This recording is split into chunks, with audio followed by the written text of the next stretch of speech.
A cúpula do clima da Organização das Nações Unidas, a ONU, COP27, que acontece no Egito, tem suas primeiras deliberações nesta segunda-feira, depois de ter sido iniciada no domingo. Vai até o próximo dia 18, com participação do Ministério do Meio Ambiente aqui do governo brasileiro e também participação do presidente eleito Lula, Luiz Inácio Lula da Silva. Mas para falar sobre meio ambiente, sobre o que está em debate nessa cúpula internacional, a gente conversa aqui no Sistema Sagres de Comunicação com o professor Nilson Clementino Ferreira, professor da Universidade Federal de Goiás, que é doutor em Ciências Ambientais. Professor, obrigado pelo contato com a gente aqui na Sagres e a disponibilidade de conversar com a gente. Eu que agradeço pelo convite, Rubens. Professor, começar falando sobre a própria COP, sobre essa cúpula, enfim, quase 200 países conversando, muito diálogo, muita conversa, mas sai algo de prático? Qual é a previsão que o senhor faz sobre a COP? Primeiro, gostaria que o senhor falasse, como um especialista, o que é essa conferência, essa cúpula, e o que é que pode sair de prático dela. Bom, essas reuniões das Nações Unidas, elas são feitas periodicamente, para discutir as questões ambientais do mundo todo e principalmente as questões climáticas, Em relação a essa reunião especificamente, ela tem uma importância muito grande porque o último relatório do painel intergovernamental de mudanças climáticas, o IPCC, foi um relatório que apresentou alguns problemas em relação à piora climática ambiental. E essa piora a gente sente, A gente tem visto a ocorrência de eventos extremos no mundo todo, com aumento de tempestades, furacões, tufões, ciclones, alterações, às vezes, no clima. Nós vimos agora, nós aqui no Brasil, em novembro, nós tivemos neve, ali em Santa Catarina, Então, são anormalidades que chamam a atenção. Então, essa reunião ela é muito importante porque ela vem depois de um alarme e do que a gente vem experimentando, De prático, assim, em relação a essa reunião, vem o compromisso das nações, no enfrentamento dessas mudanças climáticas, Então, nós já tivemos aí no passado algum sucesso. O Brasil mesmo, entre 2004 e 2012, o Brasil conseguiu reduzir em mais de 90% o desmatamento na Amazônia, o que é muito importante, E outros países também conseguiram atingir aí algumas metas.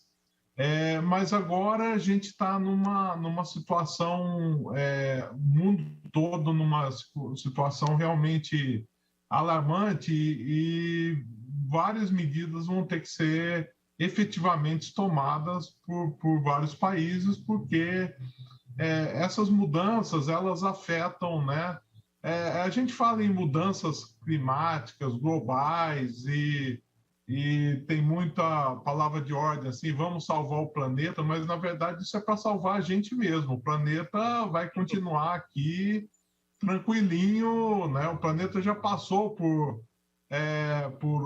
situações climáticas extremas, Quando você vê a história do clima no mundo, o planeta congelou já inteiro, o planeta já teve vulcanismos muito grandes, muitas extinções em massa. O planeta vai continuar, o problema somos nós mesmos, que devemos aí enfrentar os problemas que temos. E, assim, os problemas ambientais, eles não são só ambientais, eles também são sociais e econômicos, não dá para separar uma coisa da outra. Uhum. Agora, tem essa questão também política, professor? Sei que não é a especialidade do senhor, mas de presença do presidente eleito na COP27, que recado isso passa, A presença de Lula e o fato dele ter sido eleito no Brasil e o atual governo ter tido só um mandato, a primeira vez em que isso acontece, nessa área de meio ambiente, de preservação ambiental, que recado que está sendo passado para a comunidade internacional? Ou seja, com que olhos o mundo hoje enxerga o Brasil? E aí o senhor citou esse dado, né? A gente teve essa redução do desmatamento, mas quando a gente coloca em números absolutos, assim, a gente teve mais quilômetros, digamos, né, desmatados nos governos de Lula do que agora no governo do presidente Bolsonaro. O problema é o gráfico, né, professor? É o que é a curva, né? Naqueles anos anteriores, 2003 a 2010, a curva foi extremamente descendente, né? O desmatamento caiu, apesar de em patamares muito altos, mas ele caiu 90%. Agora é o contrário, os patamares estão mais baixos, mas a trajetória de crescimento. Enfim, que recado a gente está passando hoje em relação à preservação do nosso meio ambiente para o mundo? E, claro, isso tem impacto econômico, né, professor? Bom, nós temos a experiência, né, em 2000 nesse período de 2004 a 2012, que nós tivemos realmente uma queda do desmatamento muito grande. Quando você olha o gráfico de desmatamento da Amazônia, né, nós temos no início ali, 2003, 2004, nós estávamos num patamar elevadíssimo de desmatamento, 2004. Já era governo Lula. E o mérito do governo naquela época foi reduzir de 27 mil quilômetros quadrados, mais ou menos anualmente, para 4 mil quilômetros quadrados. Então, uma queda bastante expressiva, e foi resultado de acordos nessas reuniões que tinha com as Nações Unidas. Então, é bastante positivo, né, a ida do presidente Lula nessa reunião, porque ele já cumpriu, o governo dele cumpriu essa meta já no passado. Então, existe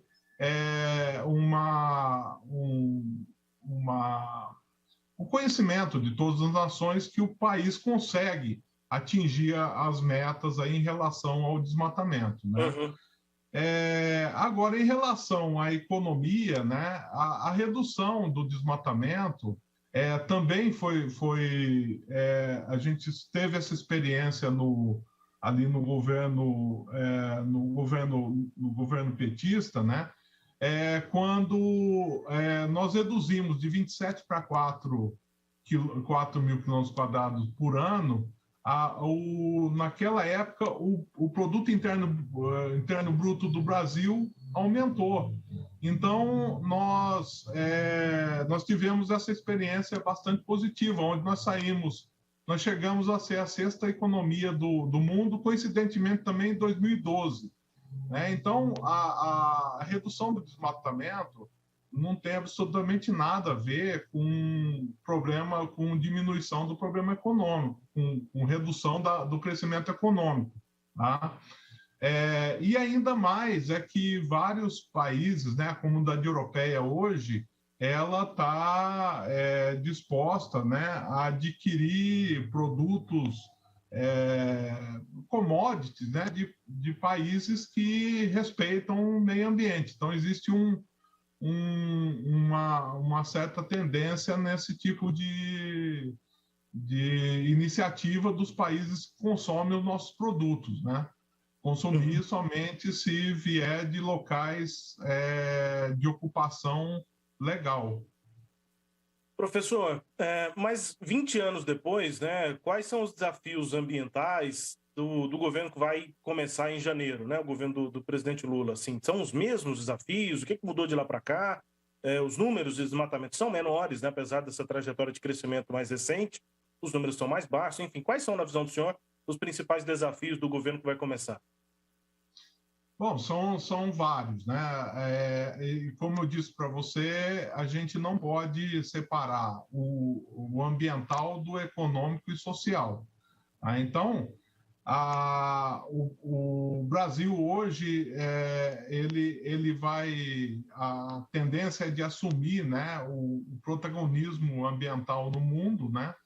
O mundo todo espera isso do Brasil, e o Brasil tem essa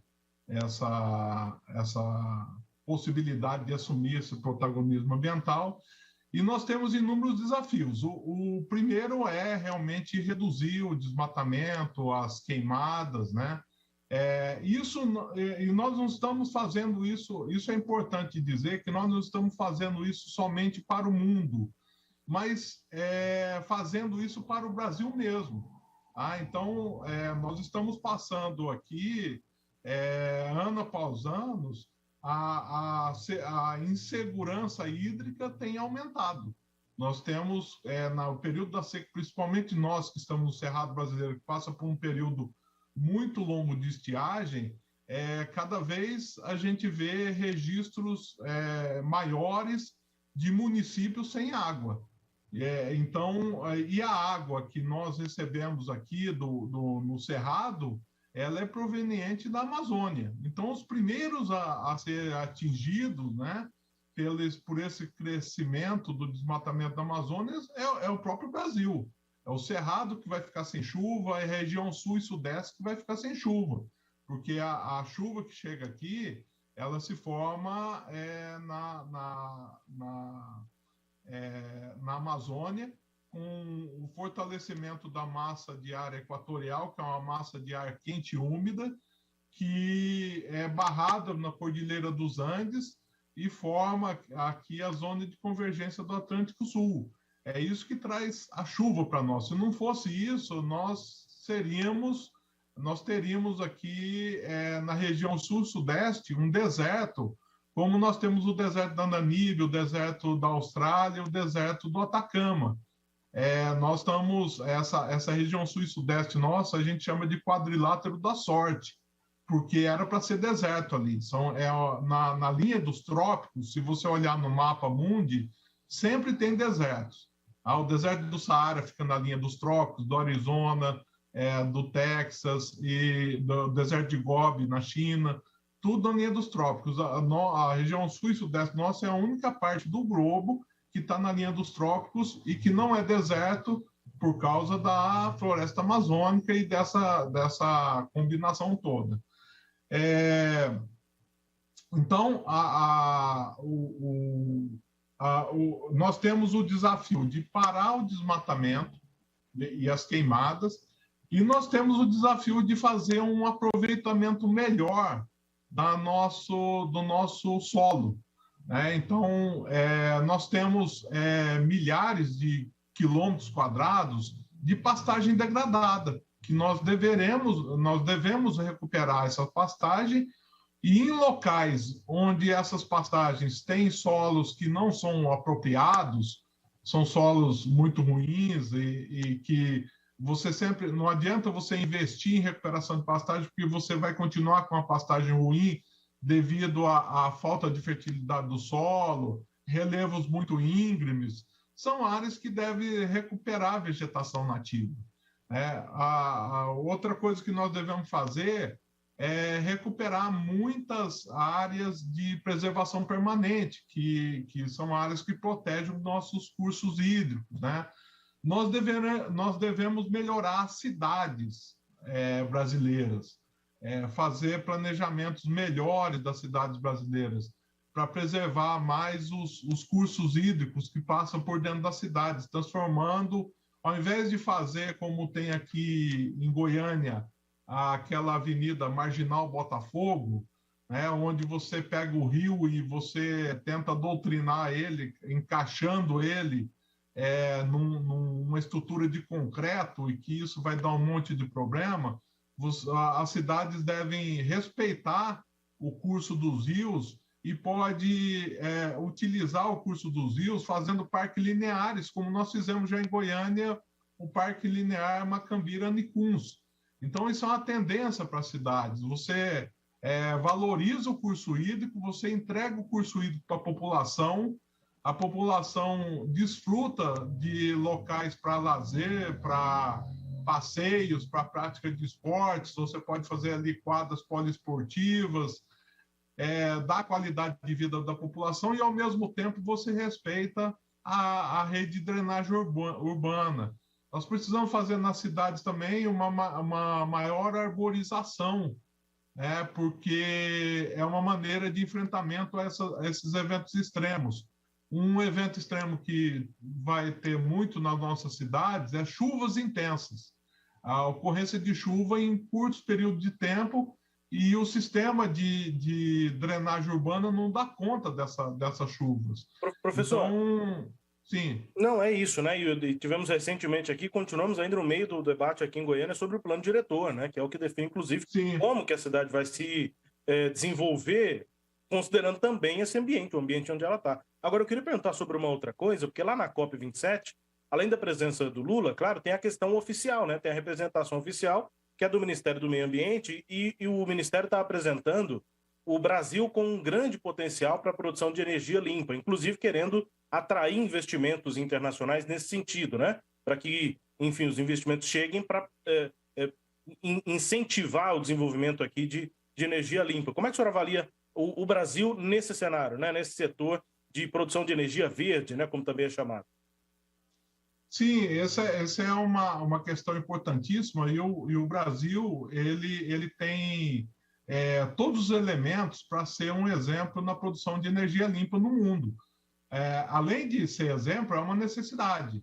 Tá? Então, o Brasil está numa posição do globo onde tem bastante energia solar disponível, nós temos locais com bastante energia eólica e nós produzimos também bastante matéria orgânica para fazer biocombustíveis.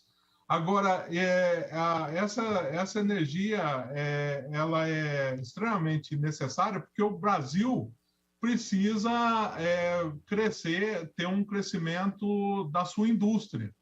Então, para você ter ideia disso, isso está no programa de governo do governador Ronaldo Caiado aqui em Goiás, que é algo muito positivo, que ele está com um plano agora para a agricultura de fazer um desenvolvimento industrial no estado de Goiás para processar as commodities da agricultura, processar grãos, para, em vez da gente vender soja in natura, milho in natura, a gente vender ração, agregar valor a esses produtos.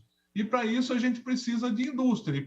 E a indústria precisa de duas coisas, água e energia.